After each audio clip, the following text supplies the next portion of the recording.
Welcome friends. कैसे हैं आप सभी लोग। मैं योगेश फिर से आपका अपने यूट्यूब चैनल नया एकेडमी पर आपका स्वागत करते हैं। तो आज मैं जो टॉपिक आप लोगों से डिस्कशन करूंगा वो है आपका क्लास 12th का फर्स्ट चैप्टर से हम लोग स्टार्ट कर रहे हैं।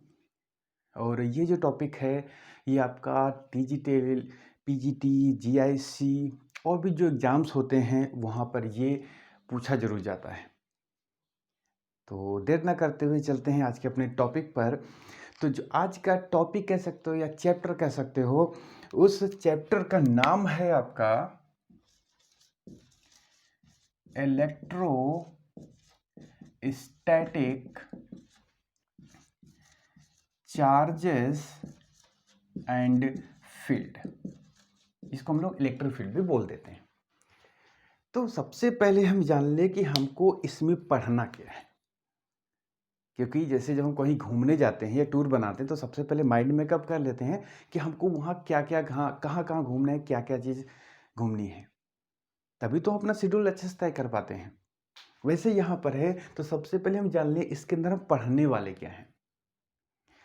तो यहाँ पर देखिए जो ये वर्ड लिखा हुआ है इलेक्ट्रोस्टैटिक, इसको आप दो पार्ट में तोड़ दीजिए। इलेक्ट्रो और प्लस स्टैटिक में तोड़ दिया मैंने। यहाँ पर इसका मतलब होता है इलेक्ट्रिक चार्जेस और इसका मतलब होता है रुका हुआ, यानी कि रेस्ट पोजीशन कह सकते हो। मतलब हमको इसके अंदर या कह सकते हो फिजिक्स की वो ब्रांच जिसमें स्टैटिक चार्जेस मतलब रेस्ट में जो चार्जेस हैं उनके बारे में पढ़ना है। यानी कि रेस्ट में जो चार्जेस हैं, स्टैटिक चार्जेस हैं, वो जिस ब्रांच के अंदर पढ़ाया जाता है उसको हम इलेक्ट्रोस्टैटिक बोलते हैं। ठीक है। और रेस्ट में रखे हुए चार्जेस को स्टैटिक चार्जेस बोलते हैं। तो ये तो हो गया कि हम इसके अंदर क्या क्या पढ़ने वाले हैं। स्टार्ट करते हैं। तो सबसे पहले भैया यहाँ पर हम जान लेते हैं चार्जेस क्या होते हैं। व्हाट इज चार्जेस, क्योंकि जब नाम से पता है कि ये इलेक्ट्रोस्टैटिक चार्जेस एंड फील्ड है, मतलब हमको इसमें चार्जेस के बारे में पढ़ना है, तो सबसे पहले ये तो जान ले चार्ज होते क्या हैं। नहीं तो हमको ये पता ही नहीं को चार्ज होते क्या हैं। तो यहाँ पर सबसे पहले चार्जेस की कोई एग्जैक्ट डेफिनेशन नहीं है भैया। चार्जेस क्या होते हैं, ये आपके जो मैटर होता है, हमारा मैटर कह लो या मटेरियल कह लो आप, उसकी एक फिजिकल प्रॉपर्टी होती है। चार्ज जो होती है वो एक चार्ज को कह सकते हो, ये एक टाइप की प्रॉपर्टी होती है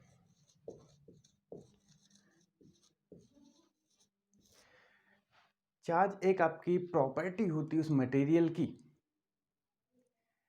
जिसकी वजह से ये मटेरियल या मैटर अगर हम किसी फील्ड में रख दें, अगर हम इसको किसी फील्ड में रख दें तो ये जो मैटर है, मटेरियल है, ये एक फोर्स को फील करता है।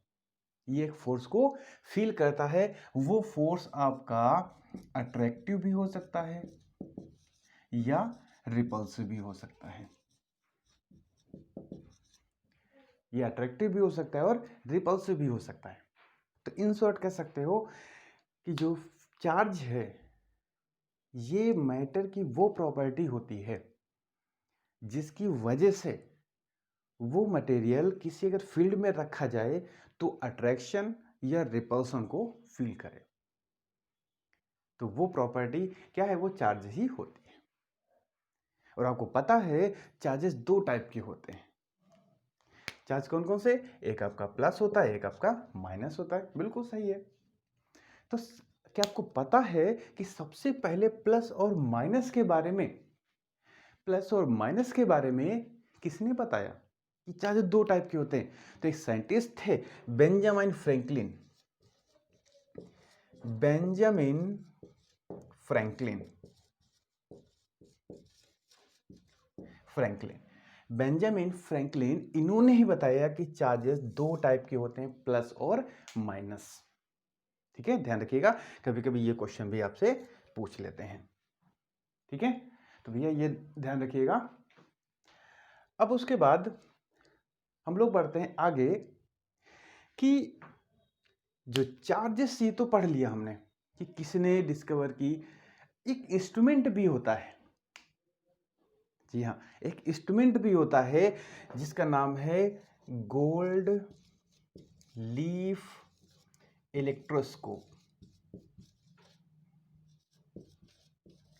गोल्ड लीफ इलेक्ट्रोस्कोप, या जिसको हम लोग शॉर्ट फॉर्म में कहते हैं GLE, ये काम क्या करता है? ये भैया काम करता है, ये है डिटेक्ट करता है, ये डिटेक्ट करता है प्रेजेंस ऑफ चार्जेस। ये प्रेजेंस ऑफ चार्जेस को डिटेक्ट करता है और साइन ऑफ चार्जेस को भी बताता है। मतलब वो चार्ज प्लस का है या माइनस का है, इसके बारे में भी वो चीज बताता है। ठीक है, तो यहां पर देखिए कि सब छोटे से टॉपिक लेके चलो कितना चीजें आ गई। तो सबसे पहले चार्ज होता क्या ये बताया यहां पर, उसके बाद चार्जेस के बारे में कि दो टाइप के होते, प्लस और माइनस, ये बताया किसने? बेंजामिन फ्रैंकलिन ने बताया। और एक इंस्ट्रूमेंट जो चार्जेस की प्रेजेंस को बताता है, प्रेजेंस ऑफ, डिटेक्ट करता है प्रेजेंस ऑफ चार्जेस की, वो कौन सा इंस्ट्रूमेंट है? गोल्ड लीफ इलेक्ट्रोस्कोप, इसको शॉर्ट फॉर्म में हम लोग GLE भी बोलते हैं। ये दो काम करता है, एक तो प्रेजेंस को डिटेक्ट करता है, एक साइन ऑफ चार्जेस को डिटेक्ट करता है। ठीक है, आगे बढ़ते हैं। तो सबसे पहले अब चार्जेस की बात कर लिए, तो हम अब मटेरियल्स की पढ़ने वाले हैं कि कौन कौन से मटेरियल हैं जो चार्जेस को आसानी से फ्लो करते हैं और कौन कौन से मटेरियल चार्जेस को आसानी से फ्लो नहीं करते हैं। ये बिल्कुल सही आप सोच रहे हो, तो हमको पता है, जैसे कंडक्टर, इंसुलेटर, सेमीकंडक्टर, ये सब सारी चीज़ें हैं। यही थोड़ा सा डिस्कशन करने के बाद में फिर हम लोग आगे बढ़ेंगे। ठीक है, तो भैया अब हम लोग थोड़ा सा डिस्कशन करते हैं कि चार्जेस के बारे में, कि कौन से मटेरियल चार्जेस के प्रति कैसा बिहेव करते हैं। तो आपको पता है कि जैसे अगर हम पहले मटेरियल की बात करते हैं, कंडक्टर, दूसरा होगा हमारा इंसुलेटर, और तीसरा है आपका मटेरियल डाइइलेक्ट्रिक। ठीक है, हमको तीन टाइप के बारे में पढ़ना है, वो भी थोड़ा थोड़ा पढ़ना है, लगभग आप जानते होंगे इनके बारे में। कंडक्टर होते हैं ऐसे मटेरियल जो अपने अंदर से चार्जेस को आसानी से फ्लो करते हैं, जिसमें चार्जेस को आसानी से फ्लो किया जा सके, इजिली फ्लो किया जा सके, यानी कि कह सकते हो यहां पर flow of charge very easy. ठीक है, मतलब कंडक्टर के अंदर चार्जेस का फ्लो होना बहुत आसानी से फ्लो हो जाता है, इसलिए ये कंडक्टिविटी बहुत ज्यादा शो करते हैं। और आपको पता होगा जो भैया आपका सिल्वर होता है, ये आपका बेस्ट कंडक्टर होता है। जो सिल्वर होता है भैया, वो आपका बेस्ट कंडक्टर होता है। अगर हम इंसुलेटर की बात कर लें, तो ऐसे मटेरियल जो चार्जेस के फ्लो को होने नहीं देते, बिल्कुल स्टॉप कर देते हैं। जैसे यहां पर कहते हैं do not flow, do not allow to flow of charges. ठीक है, ये चार्जेस के फ्लो को अलाउ ही नहीं करते हैं बिल्कुल भी। ठीक है, तो यहां पर इंसुलेटर क्या होगा कि ऐसे मटेरियल जो चार्जेस के फ्लो को आसानी से या अलाउ ही नहीं करते हैं, तो वो कहलाता है इंसुलेटर। जैसे हम ले लें कोई इंसुलेटर ले लीजिए, मैंने मान लो हमने एक ले ली लकड़ी, वुड, या जैसे हमने ले लिया प्लास्टिक, क्या होगा कि अब चाहे इनमें तुम कुछ भी करते हो चार्जेस फ्लो नहीं हो सकते, चार्जेस फ्लो नहीं हो सकते। तो ये क्या है, हमारे इंसुलेटर है। अब देखो तीसरी टाइप कहते हैं डाइलेक्ट्रिक। ये थोड़ा सा डिफरेंट होता है, इसको थोड़ा हम और अच्छे से समझाते हैं कि जैसे ये दो बच्चे हैं ए और बी, ये एक गेम खेल रहे हैं, बीच में एक बंदा बैठा है, ये इस गेम से उसको इंटरेस्ट नहीं है, बस बैठा है वहां पर। ये कर क्या रहा है, इस बच्चे की बॉल को बीच में अगर इसके पास बॉल आ जाती है तो ये इधर उधर बॉल पास कर देता है, गेम रुकने नहीं देता, लेकिन उसको गेम से कोई इंटरेस्ट नहीं है। मतलब गेम चालू है लेकिन गेम में उसको कोई इंटरेस्ट नहीं है। तो ये जो मटेरियल, ये जो कैंडिडेट बैठा है वो डाइलेक्ट्रिक होता है। मतलब डाइलेक्ट्रिक जो होते हैं वो होते तो एज इंसुलेटर ही है, as a insulator, as an insulator. जो आपके डाइलेक्ट्रिक है वो आपके एज एन इंसुलेटर ही होते हैं, लेकिन लेकिन ट्रांसमिट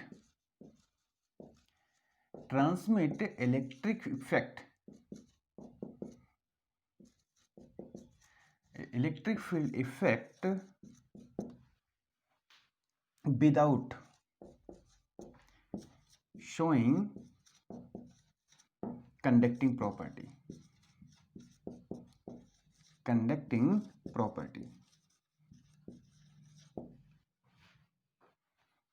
ठीक है। विदाउट शोइंग कंडक्टिंग प्रॉपर्टी मतलब खुद गेम में पार्टिसिपेट नहीं करेगा, खुद गेम नहीं खेलेगा, लेकिन गेम को रुकने नहीं दे रहा है। और ये क्या करता है, ये अगर बीच में बैठ गया तो ये ना तो गेम खेल सकता है, तो ये गेम खेल सकते हैं, बिल्कुल स्टॉप कर देगा, ठीक है। तो ना तो ये बंदा अगर गेम को तुरंत स्टॉप कर देता तो इंसुलेटर हो गया, अगर ये बंदा गेम को चालू रखता है लेकिन खुद गेम में पार्टिसिपेट नहीं करता तो वो क्या हो जाएगा, डाइलेक्ट्रिक हो जाएगा, ठीक है। जो इलेक्ट्रिक फील्ड के इफेक्ट को या इलेक्ट्रिक फील्ड इफेक्ट को एक जगह से दूसरी जगह ट्रांसमिट होने में हेल्प करता है, transmit the electric field effect from one place to another place without होगा ये, विदाउट शोइंग कंडक्टिंग प्रॉपर्टी, ठीक है। विदाउट शोइंग कंडक्टिंग प्रॉपर्टी, तो ये कहलाता है डाइलेक्ट्रिक। अभी और इसके बारे में हम आगे डिस्कशन में लाएंगे। तो यहां पर हमने देख लिया कि कंडक्टर क्या होते हैं, इंसुलेटर क्या होते हैं, डाइलेक्ट्रिक क्या होते हैं, इतना हम लोगों ने यहां पर देख लिया। अब हम लोग थोड़ा और आगे बढ़ते हैं, चार्जिंग मेथड की तरफ बढ़ते हैं कि कितने तरीके से हम लोग बॉडी को चार्ज कर सकते हैं, ये हमको अब यहां पर मेन देखना है। तो उसमें जैसा कि आप लोगों को पता हैगा, आप लोग को ज़्यादातर दो मेथड पता होते हैं, चार्जिंग के दो मेथड पता होते हैं। एक तो हम लोग ज़्यादातर पढ़ते हैं चार्जिंग बाय इंडक्शन मेथड, और एक थोड़ा बहुत पढ़ लेते हैं चार्जिंग बाय कंडक्शन मेथड। बिल्कुल सही है, ये भी होते हैं, लेकिन आपको बता दें चार्जिंग मेथड तीन टाइप के होते हैं। तो यहां लिख देते हैं चार्जिंग मेथड, पहला आपका होगा, कौन होंगे, पहला होगा भैया चार्जिंग बाय कंडक्शन। अभी एक एक करके सबको एक्सप्लेन करूंगा। इसको हम लोग दूसरे नाम से भी जानते हैं चार्जिंग बाय कांटेक्ट।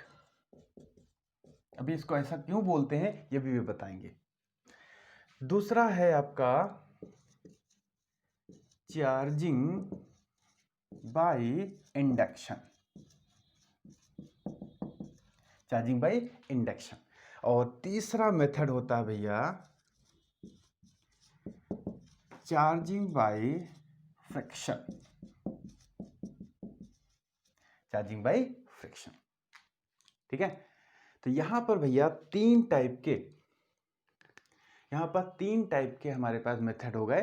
अब हम एक एक करके इनको डिस्कस करते हैं। चलो, पहला मेथड हो गया चार्जिंग बाय कंडक्शन मेथड। तो अब हम लोग अपने पहले टॉपिक पर चलते हैं, चार्जिंग बाय कंडक्शन मेथड। तो सबसे पहले हेडिंग डाल देते हैं हम लोग, चार्जिंग बाय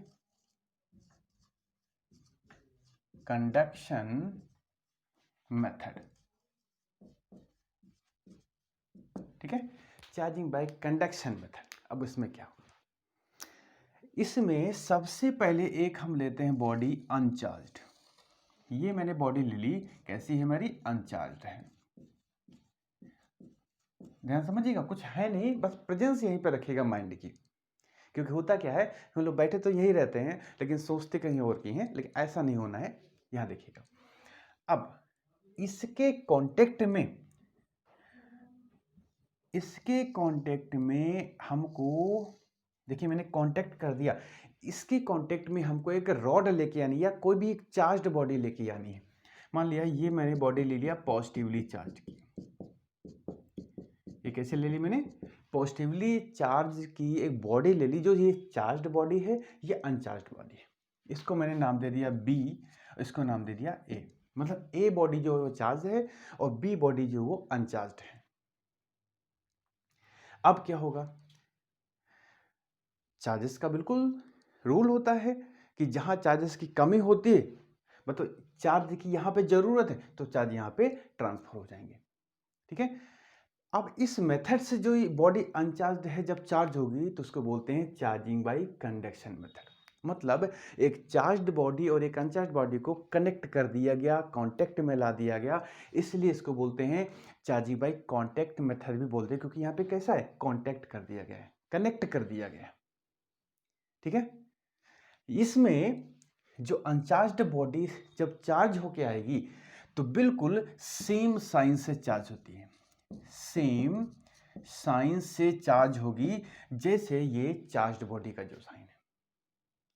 जब अनचार्ज्ड बॉडी सेम साइन, जिस तरीके का साइन इस चार्ज्ड बॉडी का है वैसे ही इसका साइन होगा। ठीक है, क्योंकि ये कांटेक्ट में है। तो ये तो हो गया हमारा चार्जिंग बाय कंडक्शन मेथड। अब इसमें एक और बढ़िया चीज आपके लिए बताते हैं, नोट करके इसको देखिएगा। अगर मान लेते हैं मैंने 3 बॉडी ले ली, देखिएगा इस पे क्वेश्चन आ जाते हैं कभी कभी।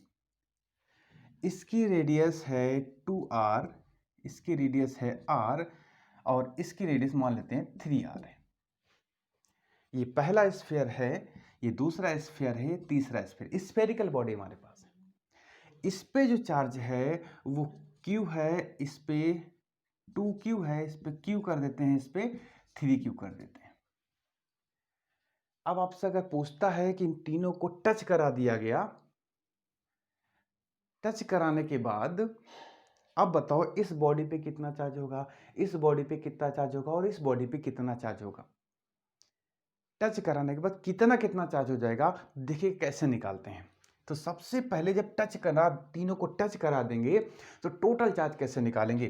तो Q टोटल यहां लिख देते हैं, तो कितना होता है Q1 plus Q2 plus Q3 upon R1 plus R2 plus R3। ये भैया आपका फॉर्मूला आ गया नेट चार्ज, नेट चार्ज का। कि जब तीनों को जोड़ देंगे तो एक जो तीनों को जोड़ने के बाद एक कॉमन बॉडी हो जाएगी हमारे पास। जैसे इस तरीके से मान लीजिए इसको मैंने जोड़ दिया ऐसे, ये इस तरीके से तीनों बॉडी को जोड़ दिया तो जुड़ी हुई बॉडी पे कितना चार्ज टोटल हो जाएगा, इस फॉर्मूले से निकालते हैं। अगर 4 बॉडी होती है तो प्लस यहां और कर देते, प्लस Q4 अपान प्लस R4 हो जाता। ठीक है, जैसे ऐड करते चले जाएंगे इसमें भी ऐड करते चले जाएंगे। लेकिन अगर हमको पर्टिकुलर टच कराने के बाद इनको अलग अलग कर दिया गया तब निकालना है, तब देखिए कैसे निकालेंगे। तो हम निकालेंगे Q1, Q1 क्या हो जाएगा, Q टोटल इंटू R1, ये इस फॉर्मूले से निकालेंगे। मतलब अगर हमको इसका निकालना है तो Q टोटल इनटू इसकी रेडियस से मल्टीप्लाई कर देंगे। अगर हम Q2 निकालें तो क्या आ जाएगा, Q टोटल इनटू R2, और अगर Q3 निकालें तो हो जाएगा Q टोटल इनटू R3। ठीक है, तो इस तरीके से हम लोग हर स्फीयर पे चार्ज निकाल सकते हैं। जैसे एग्जाम्पल के तौर बताते हैं, जैसे टच कराने के बाद आपसे पूछे इस पे बताइए पहले वाले पे, तो देखो जरा क्या निकालेंगे। तो सबसे पहले Q टोटल निकाल लेते हैं, क्या हो जाएगा 2 3 3 3 6Q upon total radius 3 3 6 R, 6 R ये से कट गया तो कितना आया Q अपॉन R। ठीक है, अब उसके बाद इस पे हमें को चार्ज निकालना था, तो कैसे निकालेंगे, तो Q1 is equal to total charge Q upon R into radius 2R, R से R कट गया, इसका मतलब क्या बचा 2Q। ये मेरा आंसर आ गया। ठीक है, वैसे ही हर स्फीयर पे आप चार्ज निकाल सकते हो इस मेथड के दौरान। तो ये भैया हम इसको डाल देते हैं इम्पोर्टेंट आपके कंपटीशन के पॉइंट ऑफ व्यू से। ठीक है, मैंने कहा था ना आपको ये नहीं लगेगा मेरा टाइम वेस्ट हो गया है। तो अब बढ़ते हैं आगे दूसरा मेथड पे। दूसरा मेथड का नाम है charging by induction method. Charging by induction method.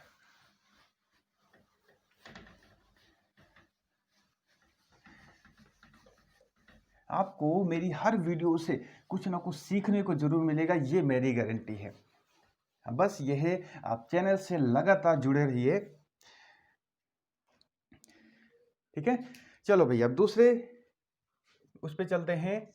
दूसरा है charging by induction method. Induction method ये क्या होता है, इसमें एक अनचार्ज्ड बॉडी ये है, ये कैसी भैया, ये है मेरी अनचार्ज्ड बॉडी, ये है हमारी अनचार्ज्ड बॉडी। हमको इसको चार्ज करना है, कैसे, एक चार्ज्ड बॉडी की हेल्प से। लेकिन कंडीशन ये है कि चार्ज्ड बॉडी और अनचार्ज्ड बॉडी के बीच में किसी भी तरीके का कांटेक्ट नहीं होना चाहिए, नो कांटेक्ट। कंडक्शन वाली में दोनों में टच था, लेकिन इसमें दोनों में टच नहीं होगा। अब इसमें चार्जिंग होती कैसे ये देखते हैं जरा। तो यहां पर मैंने पहला फिगर बनाया, यहां पर ये अनचार्ज्ड बॉडी है, तो जैसे ही ये पॉजिटिवली रॉड इसके पास में आएगी तो इसके अंदर जो इलेक्ट्रॉन और जो माइनस चार्ज और पॉजिटिव चार्जेस हैं, तो रॉड क्या करेगा, नेगेटिव को अपनी तरफ खींच लेगा, पॉजिटिव को धक्का दे देगा। तो अगले फिगर में आपको समझ में आ जाएगा।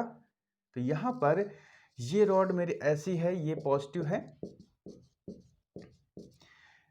अब ये पॉजिटिव रॉड कर क्या रही है, निगेटिव को तो अपनी तरफ खींच ले रही है, लेकिन पॉजिटिव को दूर भगा दे रही है। ठीक है, अब ये पॉजिटिव से निकलना चाहते हैं तो हमको एक रास्ता इनको दे देना होता है, इनको हमको रास्ता दे देना होता है। उस थर्ड स्टेप में क्या करते हैं, रॉड को नहीं हटाना है, रॉड आपका यहीं रहेगा, रॉड को नहीं हटाना है, इसको बना दिया, ये निगेटिव यहां पर है। अब यहां पर मैंने इनको रास्ता दे दिया जिसको हम लोग बोलते हैं ग्राउंड। क्या बोलते हैं, ग्राउंड, या ग्राउंडिंग कर दिया मैंने। ग्राउंडिंग मतलब होता है अर्थ से जोड़ने पर। खासियत क्या होती है अर्थ में जोड़ने पर, अर्थ की खासियत होती है कि उस बॉडी पे जितने एक्सेस चार्ज होते हैं, एक्सेस मतलब जो हमारे काम से अधिक हैं, उस बॉडी पे जितने एक्सेस चार्ज होते हैं उसको वो अपनी तरफ खींच लेती है। तो यहां पर पॉजिटिव एक्सेस हो रहे क्योंकि ये बाहर भाग रहे हैं, तो यहां पर ये जो पॉजिटिव है कहां चले जाएंगे, अर्थ में चले जाएंगे। अब देखिए जो मेरा चौथा स्टेप होगा, यहां पर चौथे स्टेप में क्या होगा कि यहां पर हमको ग्राउंडिंग हटा देना है और ये रॉड भी हटा देना है। ध्यान दीजिएगा, ग्राउंडिंग हटा देंगे, रॉड भी हटा देंगे, तो जो माइनस वाले चार्ज यहाँ इकट्ठा हो रहे थे रॉड की वजह से, रॉड तो हट गई, तो ये क्या हो गए, पूरी बॉडी में यूनिफॉर्मली डिस्ट्रीब्यूट हो जाएंगे इस तरीके से। ठीक है, देखो लेके चला था एक अनचार्ज बॉडी और कैसी हो गई, नेगेटिवली चार्ज बॉडी हो गई। ठीक है, तो इसका मतलब क्या हुआ कि इंडक्शन मेथड से जब बॉडी चार्ज की जाती है तो अपोजिट साइन से चार्ज होती है। अपोजिट साइन किसका, जो हम यहां पे चार्ज्ड बॉडी लेंगे जिस साइन की, उससे जस्ट अपोजिट साइन से बॉडी चार्ज हो जाती है। ठीक है, तो यहां पर भैया तो ये देखा, ये तो कभी कभी इसको ऐसे बोलते हैं कि सिंगल स्फीयर को, क्योंकि सिंगल ही स्फीयर चल रहा है, तो सिंगल स्फीयर को इंडक्शन मेथड से कैसे चार्ज करते हैं। फिर से एक हल्की 2 लाइन में समझ लीजिए कि सबसे पहले चार्ज्ड बॉडी को इसके पास लेके आए, उस चार्ज्ड बॉडी ने क्या किया, इसे पॉजिटिवली लेके आए, तो ये पॉजिटिव को दूर भगाएगा, निगेटिव को अपनी तरफ खींच लेगा। फिर मैंने एक रास्ता दे दिया, निगेटिव जो बाहर भाग रहा है उसको रास्ता दे दिया, तो क्या होगा, वो भाग जाएगा। उसके बाद मैंने ग्राउंडिंग भी हटा दिया, ये भी हटा दिया, तो क्या बचा, जो एक साइड में इकट्ठा थे वो पूरी इस बॉडी में यूनिफॉर्मली डिस्ट्रीब्यूट हो गए। तो ये हो गया कि एक अनचार्ज्ड बॉडी को चार्ज्ड बॉडी में कन्वर्ट करना, सिंगल स्फीयर। तो कहोगे सब कि क्या 2 स्फीयर को भी, बिल्कुल सही है, 2 स्फीयर को भी हम चार्ज कर सकते हैं, देखते हैं कैसे। तो ये तो हो गया सिंगल स्फीयर। अब 2 स्फीयर को कैसे, अब इसी पे बता देते हैं, अभी जगह है इस पे। इसमें अगर हम 2 स्फीयर की बात करते हैं तो 2 स्फीयर में क्या होगा, 2 स्फीयर लेंगे यहां पर, वो भी दोनों कांटेक्ट में होंगे यहां पर, और दोनों अनचार्ज्ड हैं, ये है ए और ये है बी। ठीक है, यहां पर ये सिंगल स्फीयर था, यहां पे लिख देते हैं 2 स्फीयर। अब इसके पास में भी हमको एक चार्ज्ड बॉडी लेके आनी है, एक चार्ज्ड बॉडी लेके आनी है, जो भी आप साइन के ले सकते हो, लेकिन यहां पर देखिए टच नहीं कराना है, यहां पर दो टच नहीं कराना है, ये अलग रहनी चाहिए, ये बॉडी दोनों अलग होनी चाहिए। ये तो हो गया मेरा पहला फिगर। दूसरे फिगर में क्या होगा, देखिए ये होगा क्या है कि इस बॉडी के नेगेटिव को अपनी तरफ खींच लेगा, पॉजिटिव को उधर भगा देगा। अब होगा क्या, सेकेंड फिगर में देखिएगा, आपको और अच्छे समझ में आ जाएगा। एक मिनट,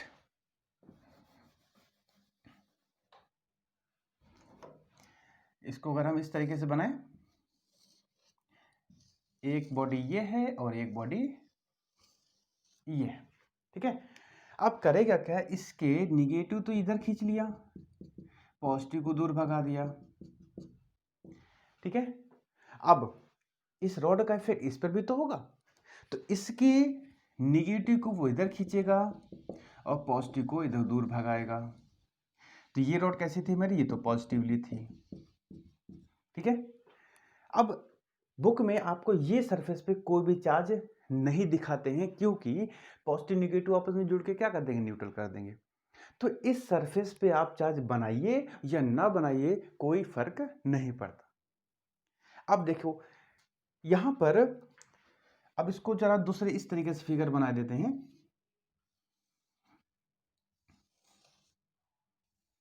इस तरीके से इसको फिगर बना देंगे, ये निगेटिव है यहां पर, ये पॉजिटिव है और ये आपका पॉजिटिव है। अब हमको यहाँ पे ग्राउंड नहीं करना है, क्योंकि अगर आपने ग्राउंड कर दिया तो ये पॉजिटिव कहाँ चला जाएगा, अर्थ में चला जाएगा, तो हमारा ये स्फीयर तो हमारा न्यूट्रल हो गया, क्योंकि निगेटिव तो इसने न्यूट्रल कर दिया और पॉजिटिव तो अर्थ में भेज गया, तो ये तो न्यूट्रल रहेगा। मेरा काम क्या है, दोनों स्फीयर को चार्ज करना, तो इसमें हम ग्राउंडिंग नहीं करते हैं। करेंगे क्या, कुछ नहीं, अब रॉड को हटा दीजिए और दोनों स्फीयर को दूर दूर कर दीजिए। तो यहाँ पर थर्ड स्टेप में क्या हुआ, मैंने दोनों स्फीयर को दूर दूर कर दिया। अब इसमें जो नेगेटिव चार्ज इधर इकट्ठा थे वो पूरे में इधर यूनिफॉर्मली डिस्ट्रीब्यूट हो जाएंगे, और इधर जो पॉजिटिव एक कोने में इकट्ठा थे तो पॉजिटिवली पूरे में डिस्ट्रीब्यूट हो जाएंगे। ठीक है, तो यहां पर सिर्फ 3 स्टेप में ही पूरा क्लियर हो गया कि यहां पर अनचार्ज स्फीयर, दो जो अनचार्ज स्फीयर थे उनको हम कैसे चार्ज करेंगे। तो ये तो हो गया हमारा अनचार्ज, दो अनचार्ज स्फीयर को कैसे चार्ज करते हैं। ठीक है, तो यहां पर आपको ये हो गया सिंगल स्फीयर वाला, ये हो गया दो स्फीयर वाला। ठीक है, अब आगे बढ़ते हैं थोड़ा। अब हमारे पास लास्ट मेथड बचता है, कौन सा? Charging by friction method. ये मेथड थोड़ा कम पढ़ाया जाता है क्योंकि इसका कुछ ज़्यादा खास यूज होता नहीं, लेकिन हम लोग इसको डेली लाइफ में देखते ज़रूर हैं। जैसे जब गर्मियों के दिनों में जब मच्छरदानी आप लोग लगाते हो, मॉस्किटो नेट लगाते हो, तो उसमें क्या होता है, चिंगारी जैसे निकलती है। या कागज के टुकड़े ले लीजिए, और जो कंघी होती है बाल खींचने वाली, उसको बालों पे रगड़ दीजिए, फिर कागज के टुकड़ों को पास लेके आइए, क्या हो जाते हैं, टुकड़े से चिपक जाते हैं। तो वो जो प्रोसेस होती है उसको बोलते हैं charging by friction method. Charging by friction method. ठीक है, अब इसमें क्या होता है, इसमें इंसुलेटिंग बॉडी को रगड़ा जाता है, रब किया जाता है। इसमें इंसुलेटिंग बॉडी को रब किया जाता है, उससे क्या होता है, एक बॉडी के इलेक्ट्रॉन दूसरे पे ट्रांसफर हो जाते हैं, जिससे एक बॉडी पॉजिटिव चार्ज हो जाती है, दूसरी बॉडी निगेटिवली चार्ज हो जाती है। जैसे अगर हम एग्जांपल ले लें, एक ग्लास रॉड ले लें और एक ग्लास रॉड ले लें और एक आपका सिल्क का कपड़ा ले लें, दोनों को रगड़ दीजिए, तो क्या होगा, यहां पर ग्लास रॉड और ये सिल्क का टुकड़ा है, इसको जब उस पर रगड़ेंगे तो भैया यहाँ के इलेक्ट्रॉन इस पे आ जाएंगे, तो ये हो जाता है नेगेटिवली चार्ज्ड और ये हो जाएगा पॉजिटिवली चार्ज्ड। रगड़ने से ग्लास रॉड के इलेक्ट्रॉन इस पे आ जाते हैं, तो ये पॉजिटिवली चार्ज हो गए, ये नेगेटिवली चार्ज हो गए, तो अट्रैक्ट कर जाते हैं। ठीक है, तो यहां पर ये जो मेथड है ये सिर्फ और सिर्फ इंसुलेटिंग मटेरियल्स को टेम्पररी चार्ज करने के लिए यूज किया जाता है, पर थोड़ी देर के लिए इंसुलेटिंग बॉडी को चार्ज करने का ऐसा नहीं है कि आपने जैसे कंघी ले लिया, बाल पे रगड़ दिया तो परमानेंटली चार्ज हो गए ना, थोड़ी देर के बाद वो क्या हो जाता है, न्यूट्रल हो जाती है, क्योंकि जितना पॉजिटिव चार्ज यहाँ पे आया है उतना तो नेगेटिव यहाँ पे आया है। जैसे इसको टच कराओगे थोड़ी देर पे क्या हो जाए, न्यूट्रल हो जाएंगे। जैसे अगर कंघी की ये कॉम्ब बना लेते हैं, भैया मेरी आर्ट बहुत वीक है, इस तरीके से ये छोटे छोटे कागज के टुकड़े बने हैं, और इस पे जब कंघी को बालों पे रगड़ते हो तो क्या होता है, थोड़ी देर चार्ज तो इस पे आ जाता है, ठीक है, लेकिन थोड़ी देर के बाद क्या हो जाता है भाई, उसको पकड़े तो वहां से ग्राउंडिंग हो जाती है और फिर ये सारा सारा चार्ज धीरे धीरे चला जाता है। तो यहाँ पर ये जो चार्जिंग बाय फ्रिक्शन मेथड है, ये सिर्फ और सिर्फ इंसुलेटिंग बॉडी को थोड़ी देर के लिए चार्ज करने के लिए यूज किया जाता है।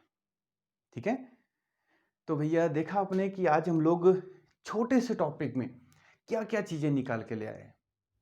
चार्ज क्या होता है, चार्जिंग मेथड कितने टाइप से होते हैं, कैसे हम बॉडी पे चार्ज को कैलकुलेट करेंगे, तो यहां पर ये सारी चीजें यहां पर आपने डिस्कस की। अगर आपको कोई भी कंफ्यूजन होता है तो तुरंत आप कमेंट बॉक्स में लिख दीजिएगा, सर ये चीज़ समझ में नहीं आ रही है, तो आपको वहाँ पर तुरंत कमेंट में आंसर मिल जाएगा, नहीं तो नेक्स्ट वीडियो में आपका वो आंसर मिल जाएगा। और साथियों, अगर कोशिश सही रही तो मैं जल्दी ही लाइव क्लासेस भी स्टार्ट करूँगा, जैसा आपको मैंने पहले बता दिया था, बस आपका इसमें सहयोग चाहिए लाइव क्लासेस में। ठीक है, तो इसी के साथ भैया आज का टॉपिक यहीं पे हम वाइंड अप करते हैं, नेक्स्ट टॉपिक जल्दी ही आपको मिलेगा। तो इसी के साथ ही भैया आज की क्लास को यह है वाइंड अप करते हैं, और वीडियो अगर पसंद आया है तो वीडियो को लाइक शेयर सब्सक्राइब कर दीजिए, फिर मिलते हैं नेक्स्ट क्लास में, नेक्स्ट लेक्चर के साथ, कुछ नई इन्फॉर्मेशन के साथ। तब तक के लिए आप लोग अपना ख्याल रखिए। Take care and bye bye.